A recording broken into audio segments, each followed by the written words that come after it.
Hello everyone, and welcome to this new TouchDesigner tutorial. Today we're diving into the exciting process of auto-exporting collections of images. We will explore 3 different projects and apply the auto-export operators to them. We are going to build the first one together from scratch, and the other 2 are based on the great tutorials of Akenback and MXM, and we will tweak them to our needs. I will leave the link to both of them in the description.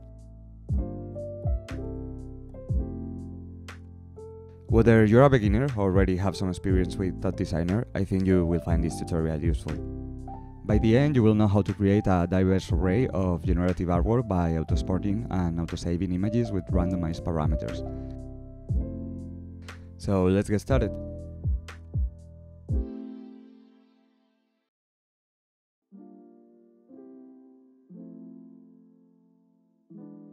Alright, let's start with this tutorial. The first thing we are going to do, as usual, is to open TouchDesigner, and we are going to close this palette. Select all this and delete it. We are going to start from a noise tab. In the common tab, let's set the resolution to 1280 by 1280. We are going to go to the transform tab and type uptime.seconds multiplied by 0.2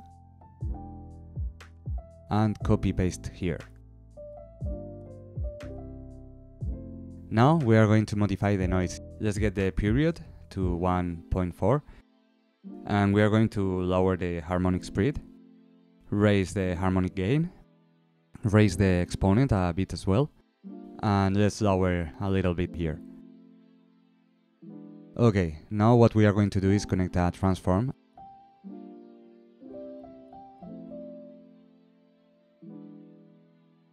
And in this transform, reduce the scale. So we are gonna go with 0.9 or even a little bit lower. 0.8 is fine.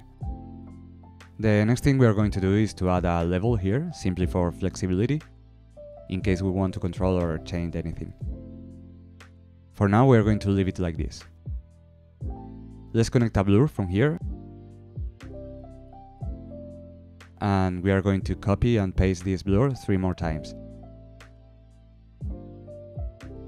Now we are going to attach an add top here, and then we will continue with this chain.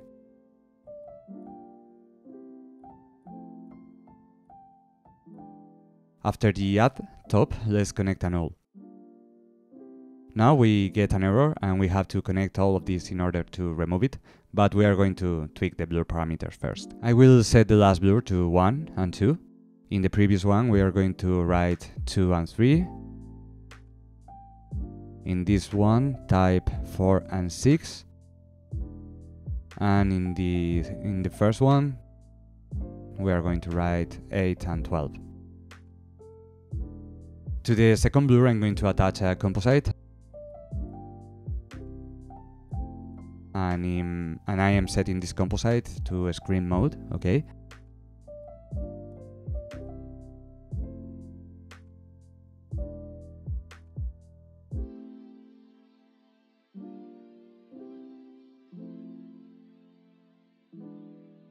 I'm activating the display tag of the null, but I don't want it to be in the background, so I'm gonna right click, display, background tops, and check that. And let's go here and split the screen in 2. Select top viewer, and that's it. We are going to make this a bit smaller so it doesn't bother us, and we will keep working. Here the next thing to add is an edge top. An edge, and we can see how this already gets some edges. The next thing I'm going to connect here is a transform, and in this transform we are going to activate this. And we're going to put the background in black color. This is what we got so far. So here comes one of the cool tricks. We are going to make a bit of space here, and let's open the palette. In the palette, go to image filters and here RGB delay, okay? We are going to drag and we can already close our palette. I'm going to connect this here and it comes out through here. So we can already see these tones and this delay in the color channels. The next thing we are going to do here is to connect another level to be a bit more in control of the visual in case we want to. So maybe we can raise this a little bit, but just a little. We are going to do a little thing here. We are going to add an over. We are going to connect a constant. For the constant, let's set the resolution to 1280 by 1280. We are going to reduce this one a little bit, and we get this frame that gives us some artistic vibes. What I want is to define this edge a little bit more, so I'm going to add in this gap before the edge a lookup top, okay? Just before the edge and right after the add. And we are going to connect this ramp to the lookup.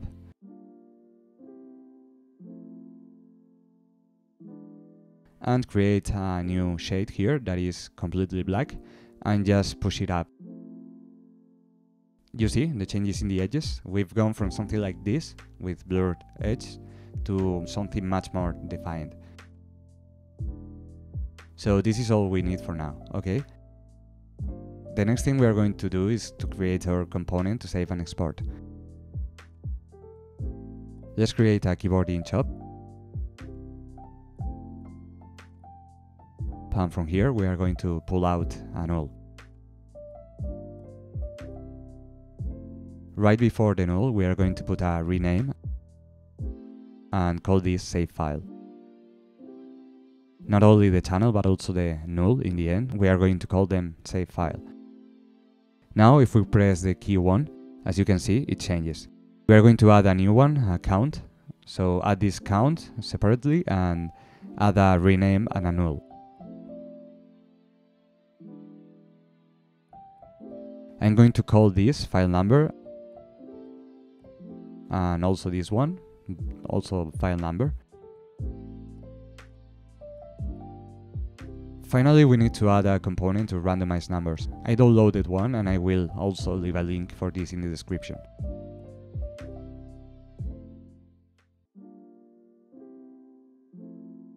We are going to connect this here. Each time we press the key 1, we get a random number between 1 and 3. Let's set this to 999, well, one more 9 actually. And we are also going to connect a rename and a null after this. Call both the channel and the null random seed. So this is going to be our exporter. The next thing we are obviously going to need is the movie file out.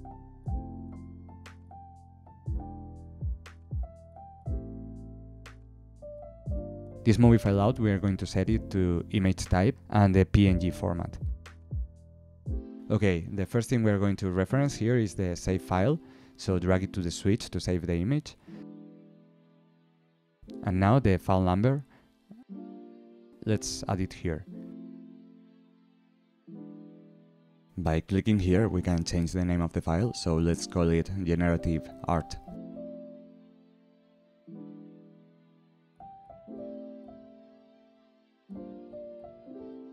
We are going to reset this count, this one here, reset it.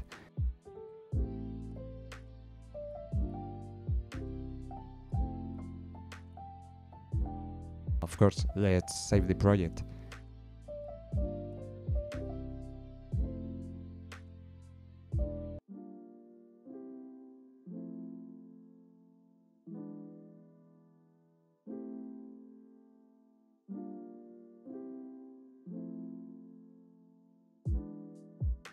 We are going to link the random seed with the seed of the initial noise, and it's almost ready now. The only thing left to do, in case we want to, would be to add a text here. So we are going to use an add and create a text. Let's make the test 1280 by 1280 and connect a transform. And we are going to connect it here. I also want here the number of the file number. So drag this and chop reference. We don't want a float number, we want an integer. So I will cast it to have an integer number.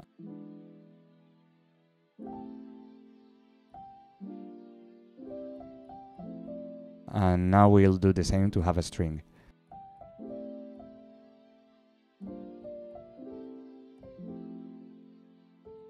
Now that we already have a text string, what I'm going to do is to write here +/200.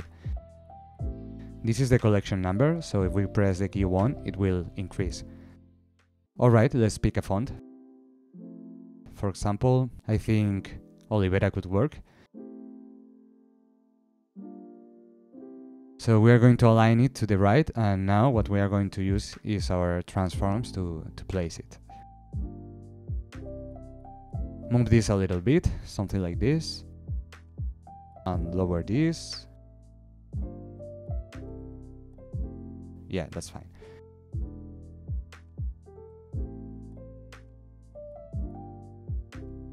Every time we press the key, we are going to press key 1. This will save an image. And we see that the number is increasing every time I press the key 1, and it generates a new one. Press again, and it will generate another one. If we now pause this and come here, we're going to see that the artworks have been created.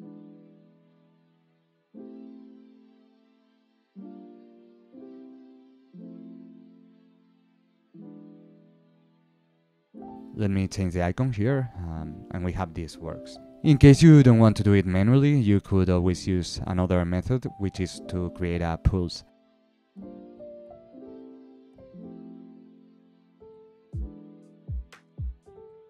We are going to set it to 32, which is the maximum it could be.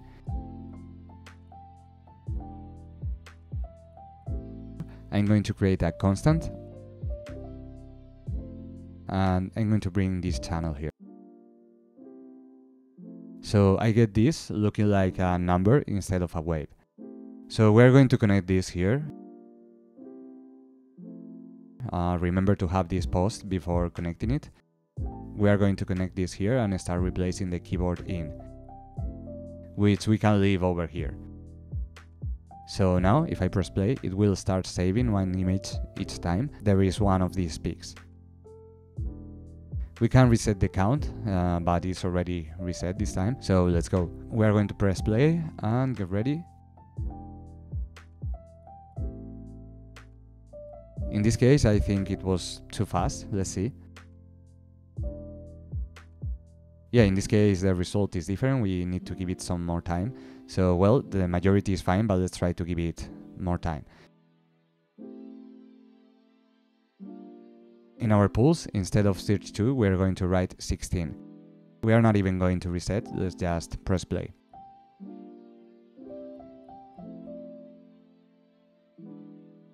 And as we can see,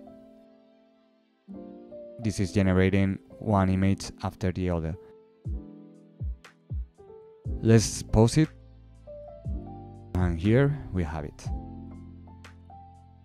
So this is it.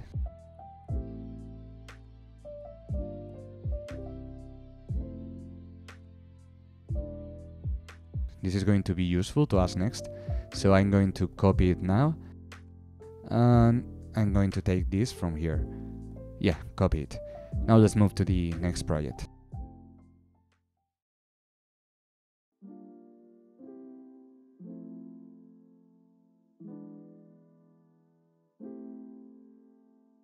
Let's go now with a new file. We are going to activate this and hit play. We see this movement here. So we're just going to right click, display, and deactivate the backdrop tops. We are going to split the screen and here select top viewer. So activate this, and we are making this smaller so it doesn't bother us. Alright. So this is from a tutorial to create noise paths made by Eichenbach, and I will leave the link in the description so you can watch it. In this project we simply have two axes, X and Y, and we join these together, and with this we are going to generate a point. Here we can see it better, a point that is moving in the X and Y axis. We create this trail by using feedback, and we are going to reset the feedback with this keyboard in. If we set this level lower, we will have less feedback. And if we set it to 1, the trail will stay. So we're just adding a bloom here, and we can raise or lower the brightness. Let's lower it about this. And it simply gives us these edges. Alright, so let's pause this. And in this project, by the way, the color is managed with this palette. If I press this, I can be changing it in real time.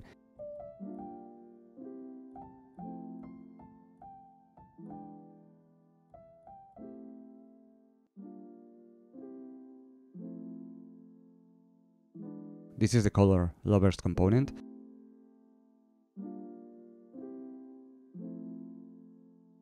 And let's paste our autosave here. Okay, this is our exporter. In this case, we don't need the seed.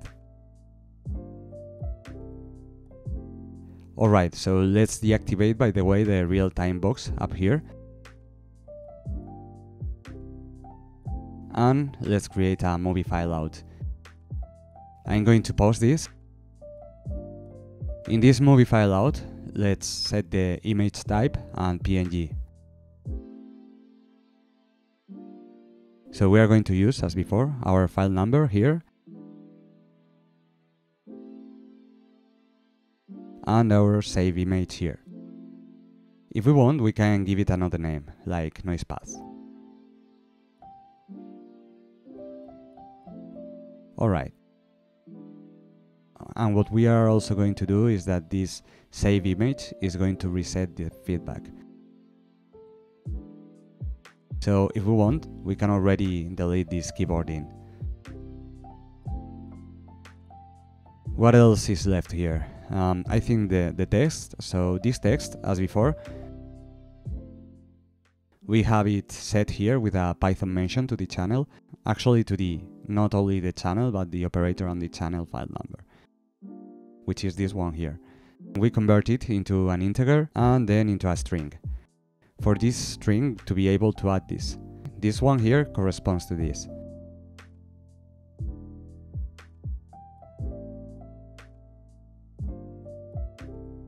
So right now, every time I press key 1, I'm going to save an image again and again and again.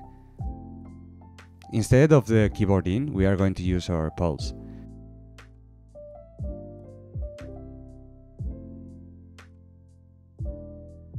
If we do it like this with 16, this is going to start saving very fast and resetting.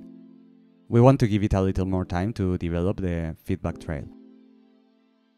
The length of the production bar is 10 seconds. So we're going to give it 10 seconds divided by 2, which is 5 seconds for each of these pulses. So now, if we hit play, it takes 5 seconds to develop and reset.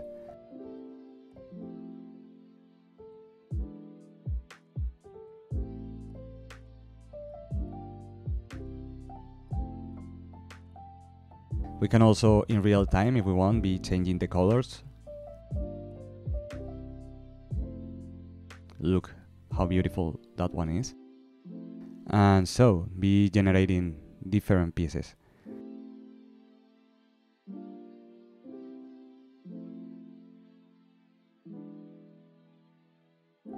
We can see that here we have the artworks that we have been generating.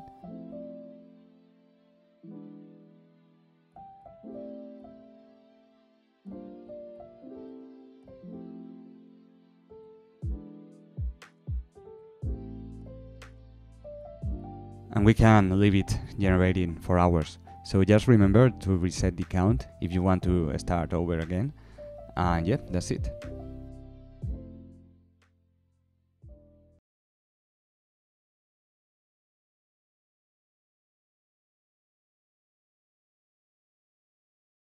Well, let's go with one last file. This one is from a tutorial by MXM on Filipe Pantone's style, and I totally recommend it. I will leave it down in the description so you can check it out. So we are going to activate this, split our panel in two, And here, as usual, select Top Viewer, and now we are all set. We are going to make this a little bit smaller, like this. We have our autosaver component here, as in previous cases, with the keyboard in or the pulse. In this case, we are using keyboard in. We have here a note that is not relevant, so let's delete it. And here we have the operators to save image, the file number, and we are going to reset it like this. So well, we have a random number generator for random seed, which gives us a random number between these two values. We have another random number generator between 2 and 5. And finally, we have the rotation of the lines, which will be a number in degrees between 55 and 140. We can see here that all this is initially generated by a RAM top. So, for example, in the face parameter, we have referenced our random seed so that every time I press the key 1, we are going to be generating these changes.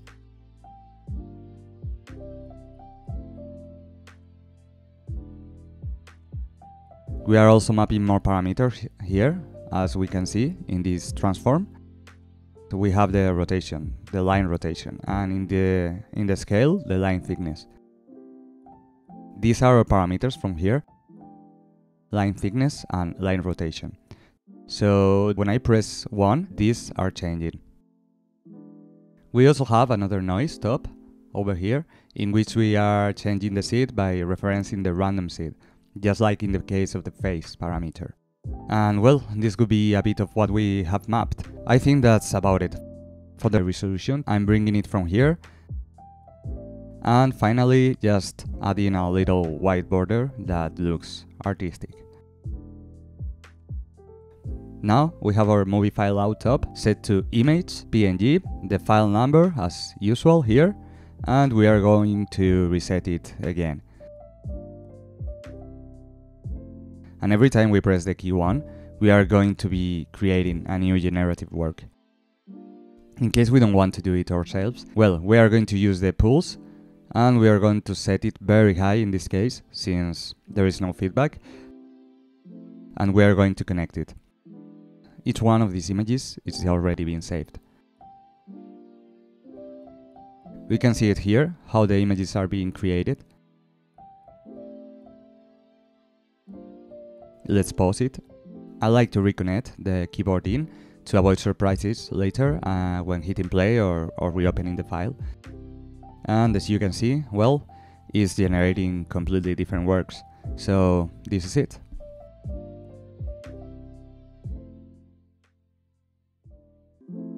Alright, so now we come to the end of this tutorial. We have worked on 3 projects, learning how to adjust auto-exporting nodes to suit each design. Keep in mind that the greatest thing about TouchDesigner is how flexible it is. Just by playing around with settings, you can get all sorts of different results. So don't be afraid to try things out and see what happens. If this tutorial was useful, please like the video and subscribe to the channel. See you soon!